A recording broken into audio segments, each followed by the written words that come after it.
Programa Papo Médico. Um oferecimento, Clínica de Cirurgia Plástica Ricardo Proto.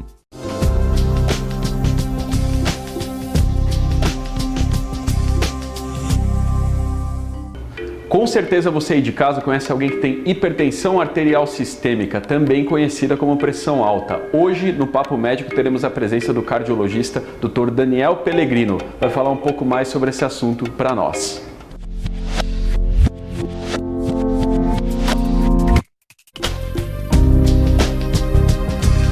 Os números sobre hipertensão arterial sistêmica ao redor do mundo são alarmantes. Segundo a Organização Mundial de Saúde, cerca de 600 milhões de indivíduos sofrem da doença ao redor do mundo. E no Brasil não ficamos atrás. Cerca de 1 em cada 3 brasileiros também sofrem da doença. Daniel, muito obrigado pela presença aqui hoje no Papo Médico. Eu que agradeço. Daniel, vamos dar uma esclarecida melhor. O que seria a hipertensão arterial sistêmica, mais conhecida como pressão alta? São níveis elevados e sustentados da pressão arterial, que é a força com que o sangue passa pelos nossos vasos sanguíneos. E em termos de números, quando que a gente pode falar que o indivíduo é portador da doença? Hoje o diagnóstico de hipertensão é quando a pessoa tem níveis iguais ou superiores a 140/90, que seria o tradicional 14/9. Níveis acima dessas cifras é considerado hipertensão. Ou 14 ou 9 acima? Sempre considera o número mais elevado. E em termos de diagnóstico, como é possível fazer o diagnóstico da hipertensão arterial? Como a hipertensão normalmente é uma doença silenciosa, não gera muitos sintomas, a única forma de conseguir é aferindo mesmo a pressão arterial. Por isso a importância de sempre que possível realizar essa aferição. Quando acusam um nível elevado de hipertensão, a gente começa a investigar se realmente esses níveis vêm se mantendo sustentados, dando o diagnóstico daí de hipertensão. A maioria das doenças que nós observamos na medicina tem um caráter genético muito forte. A pressão alta também tem caráter genético? E quais são as possíveis causas da pressão alta? Com certeza tem caráter genético. Existem algumas causas que não são modificáveis, uma delas é a idade. Com o passar dos anos, a tendência de desenvolver hipertensão torna-se maior. Outra característica não modificável é a genética. Então, pessoas que têm pai, mãe com hipertensão, é importante que isso seja acompanhado, que ela tem uma probabilidade maior de desenvolver hipertensão. Existem outras causas que são modificáveis, que seria a obesidade, o sedentarismo, o consumo excessivo de sal, o consumo excessivo de álcool.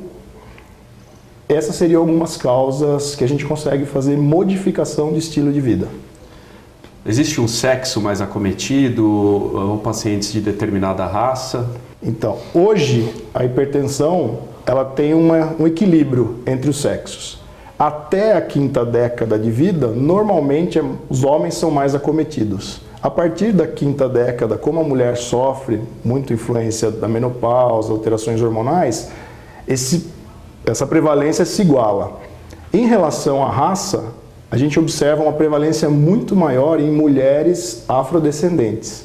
Elas têm um percentual de hipertensão quase que 2 vezes maior as mulheres que não são de origem afrodescendentes. Agora, o brasileiro tem mania de tratar quando sente algum sintoma da doença. Quando que a pessoa pode suspeitar que ela está desenvolvendo a pressão alta? Como eu comentei, a pressão alta, ela normalmente é assintomática. A não ser em níveis muito elevados, e isso tem uma variação muito individual, a pessoa pode começar a sentir algum mal-estar, pode sentir alguma turvação visual, às vezes até um tipo de aperto no peito, mas isso normalmente em níveis muito elevados. Então, a melhor forma de diagnóstico de hipertensão é aferir a pressão arterial. Então, de novo, é muito importante que a gente faça campanhas, que os médicos façam aferição todas as oportunidades, outros agentes de saúde também façam aferição, porque a melhor forma de fazer o diagnóstico é medindo a pressão realmente. Apesar de ser assintomática, não gerar muitos sintomas, como você mesmo disse, ela tem umas complicações bem relevantes. quais seriam as possíveis complicações do portador de pressão alta de longa data, Daniel? As principais complicações, tem maior correlação, seria o acidente vascular cerebral. Hoje já mudou para encefálico, que é o famoso AVC. Então tem uma relação muito grande com a hipertensão. O infarto do miocárdio, um pouco menos, mas também tem uma relação muito grande. As doenças renais, tem muita gente hoje tratando, fazendo hemodiálise devido à hipertensão arterial. E problemas visuais também. A vista também pode ser afetada pelo mau controle da hipertensão. Daniel, agora no seu dia a dia no consultório, o que você nota das pessoas que seguem aquele tratamento correto, a aderência ao tratamento? Até pelo fato de ser uma doença crônica e normalmente assintomática, a aderência é muito baixa. Hoje a gente sabe que a cada 5 hipertensos, apenas 1 vem bem controlado da sua pressão. Pessoal, o papo está interessantíssimo, mas vamos voltar depois do intervalo. Bom dia, classe! Bom dia! Hoje nós vamos fazer uma redação e o tema será: o que vou ser quando crescer? Podem começar! Graças a pessoas como você, o GEPASSE ajuda crianças com câncer a realizar seus sonhos. O que foi, Murilo? Não, professor, porque eu posso ser tanta coisa que até fiquei na dúvida. Ah, então tá bom. Ajude. Ligue.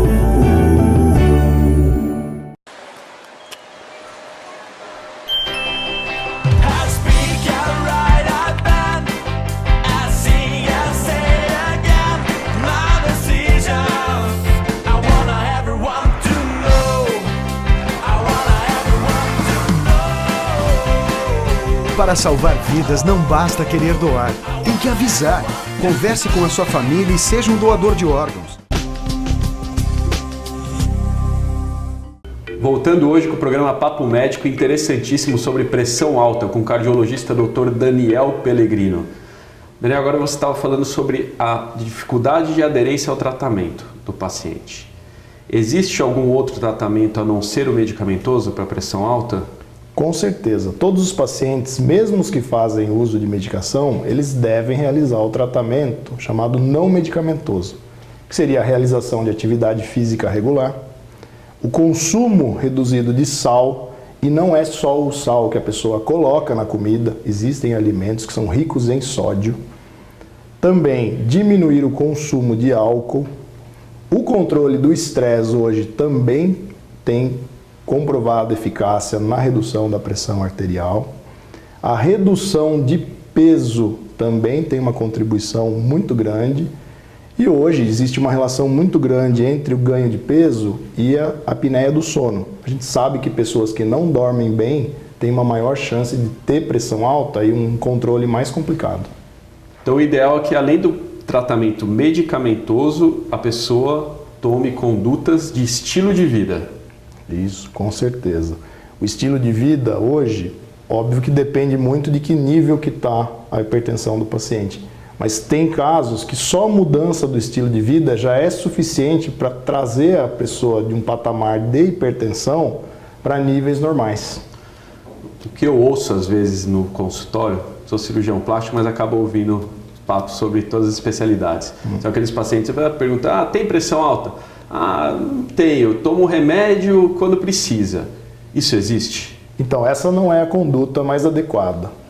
O ideal é que o paciente utilize a medicação que o seu médico escolheu dentro da sua posologia, que é tomar 1 comprimido por dia, 2, às vezes até 3.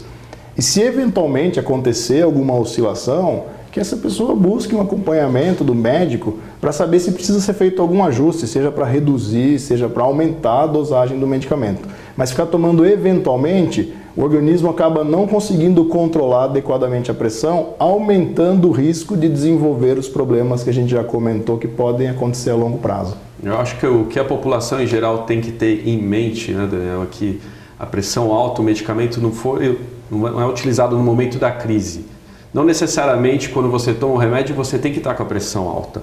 Você pode estar com a pressão normal, você está tomando remédio para fazer um controle da sua pressão, para evitar que você tenha níveis pressóricos altos, é isso? Exatamente. A função do tratamento é controlar a pressão em níveis seguros onde diminua o risco de desenvolver um derrame, de ter um infarto, desenvolver uma doença renal. A medicação serve para manter nesses níveis normais. Então, ficar fazendo utilização apenas nos picos de pressão, essa pessoa pode sim ficar sob um risco maior de ter algum desses problemas. O acompanhamento do hipertenso, como que é feito no consultório? A recomendação é que se faça pelo menos 3 consultas no ano para acompanhar a pressão arterial. Isso vai depender muito de como está sendo o controle. Uma pessoa que veio com descontrole, seja o motivo que foi, subiu um pouco a pressão, pode ser que ela tenha que ser acompanhada mais vezes durante o ano.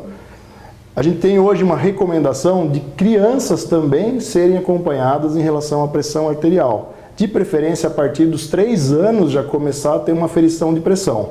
Nesses casos, pode ser feita a realização uma vez por ano. Para as pessoas que fazem o controle da pressão em casa com aparelhos digitais, isso é correto? O uso do aparelho, você recomenda qual? Esses aparelhos eles já podem ser utilizados, mas o aparelho hoje validado são os digitais de braço. Os digitais que colocam no pulso são apenas algumas marcas que têm validação e aprovação pelo Inmetro. Então, na hora de adquirir esse aparelho, a pessoa precisa estar muito bem atenta se esse aparelho é validado. E a pessoa tem que fazer uma manutenção constante desse aparelho ou não necessariamente? Então, todos esses aparelhos, eles precisam ser calibrados periodicamente. Mesmo aquele aneroide, que é o reloginho do médico, periodicamente ele precisa passar por uma aferição.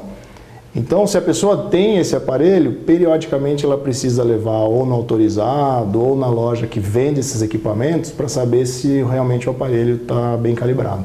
Daniel, agora o que você pode deixar de orientação em geral aí para a população?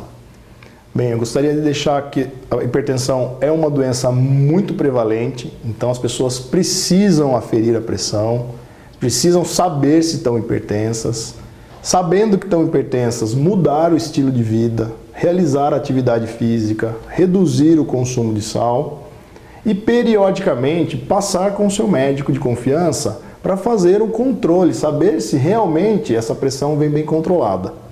Então essa é a mensagem que eu deixo aí para as pessoas. Daniel, muito obrigado pela presença aqui no Papo Médico, foi muito esclarecedor sua entrevista. Obrigado, eu que agradeço. Pessoal, espero que todos tenham aproveitado essa entrevista maravilhosa e vamos ficar de olho na pressão. Até a próxima!